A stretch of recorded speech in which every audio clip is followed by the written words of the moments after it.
Anong ginagawa mo, Ma'am Liz, pag yung nare-reject ka?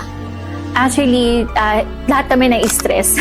Lahat kami na-stress. Kasi parang, ano lang yun wala yung pinagkaiba pag binentahan mo yung tao ng products mo. Tapos sasabihin, ayoko niyan, may ginagamit akong iba. Yung mga ganun, parang the rejection is there. But you have to, you have to move on. You have to, yun nga sabi ko nga, kung dito reject ka, dito ka na lang pumunta. Yung mga ganun. Or kung reject ka dito, sige, push mo pa siya. Baka mamaya konting push pa siya, ganyan.